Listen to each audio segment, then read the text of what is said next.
यह कहानी काल्पनिक और मनोरंजन के लिए है। यह सत्य घटना नहीं है। यह कहानी शायद आपको थोड़ी अधूरी लगे, पर मैंने वहाँ जो देखा मैं आपको सुनाने जा रहा हूँ। मैं और मेरे दो दोस्त, हम उस समय 12-13 साल की उम्र के होंगे, और उस समय हमें कुंफू कराटे सीखने का बहुत मन था। पता नहीं उस रात मेरे मन में यह मनहूस ख्याल क्यों आया। मैं आज भी उसे याद कर पछताता हूँ। मैंने मेरे दोस्तों को बताया कि जंगल के पार करने पर जो पुराना पहाड़ मिलता है, कहते हैं वहाँ पर कराटे मास्टर रहते हैं। मेरे दोस्तों ने कहा, क्या बात कर रहा है? मैंने तो सुना है वहाँ दानव रहता है, लोग वहाँ जाने से मना करते हैं।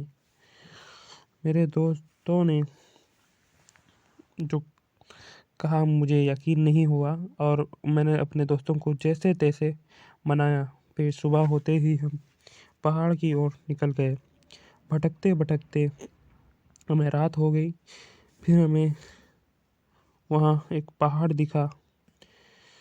हम वहाँ गए और जो मैंने वहाँ देखा, मुझे यकीन नहीं हुआ कि मैंने जो सुना था वो सब सच था। हमें वही दिख रहा था जो हमें चाहिए था। हमें एक आश्रम दिखा। वहाँ जब हम वहाँ गए, फिर किसी ने हमारे लिए उस आश्रम का दरवाज़ा खोला। उसने कहा, क्या तुम यहाँ कराटे सीखने आए हो? हमने तुरंत कहा कि हम कराटे कराटा सीखना चाहते हैं। फिर वहाँ उस दिन हम रुक गए। जब हम सुबह उठे तो देखा कि वहाँ पर हमारे हम उम्र के बहुत से बच्चे कराटे सीखने आए हैं। या तो हमारे लिए एक सपना जैसा था। फिर उस आदमी ने कहा, जो कोई मरना नहीं चाहता वो इधर हो जाओ। मुझे बड़ा अजीब लगा। फिर भी मैंने उधर उस साइड नहीं गया जहाँ पे वो कह रहा था, क्योंकि हमें कराटे सीखने का बहुत सवाल था। फिर उसने कहा, जो मरने से डरता है वो घर चले जाए, यहाँ उसकी कोई जगह नहीं। फिर उसने हमें देखकर अपने मास्टर को बुलाया।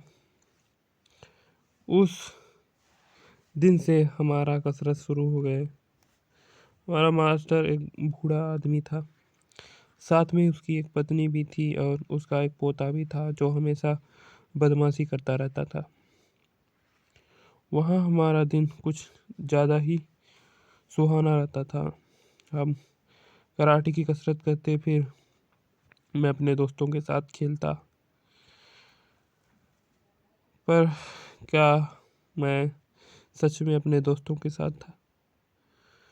कुछ दिन बाद फिर से नए लोग आए।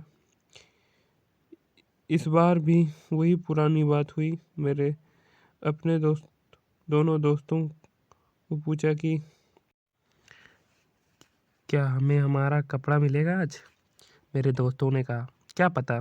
उस दिन जब मैंने गौर किया तो मेरे दोस्तों के अलावा मैंने हमारे पुराने सहपाठियों में से किसी को नहीं देखा। मुझे बड़ा अजीब लगा।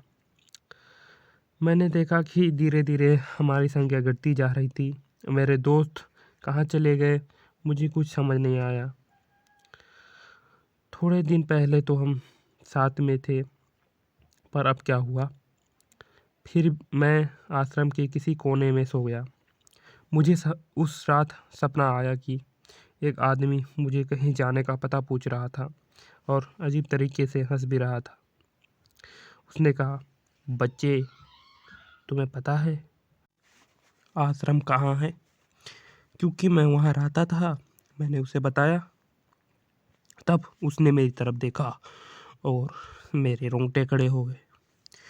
डर के मारे मुझे पसीना आने लगा। मैंने देखा कि उसका चेहरा पूरा सफ़ेद था।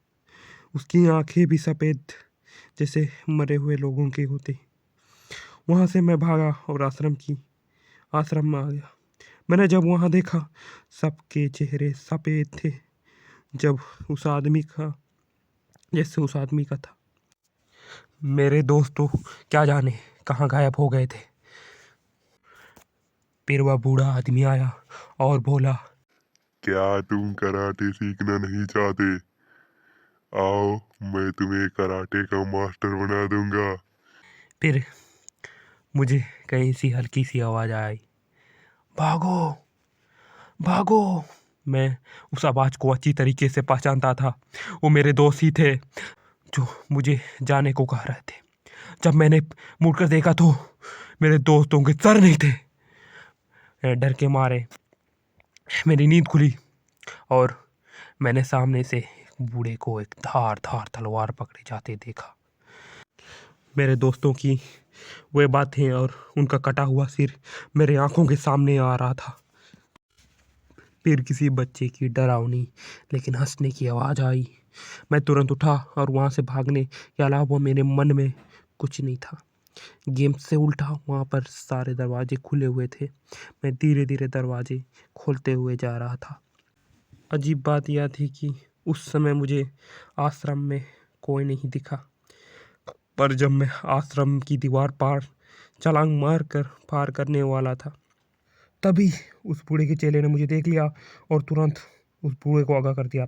तब बूढ़े का भयावह रूप जब मैंने देखा तो मेरी सांस अटकते रह गई। मैं वहाँ से भागा और भागता रहा। पीछे कहीं से आवाज़ आई, कितनी दूर तक भागोगे? मेरे हाथ तो आज आ ही गए हो, तुम्हें आज कोई नहीं बचा सकता। फिर मैं भागते भागते अचानक से एक कीचड़ वाले गड्ढे में गिर गया। वहाँ से निकलकर मैं फिर भागा। इस बार मैं एक झाड़ी में जाके छुप गया। फिर उस बूढ़े की आवाज़ आई, कहाँ गया वो? ढूंढो उसे। शायद वे मेरी गंध का पीछा कर रहे होंगे, पर कीचड़ में गिरने से मेरी गंध लगभग ख़त्म हो गई थी। जब मुझे याद आया कि कैसे मैंने अपने दोस्त खो दिए और अब तक मैं किसके साथ खेलता आया हूँ, डर की और दुख के मारे मेरे मन में जगह ले ली।